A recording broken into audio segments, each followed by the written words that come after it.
How to create a new task in Todoist. Hello everyone, welcome back to the channel. In this video today, let me guide you the steps on how you can create a new task in Todoist.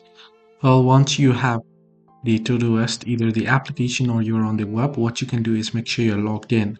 Then you can see the add task option at the left hand side of the screen, click on it, and then you can create a task. So for example, you want to add a task as make sure you finish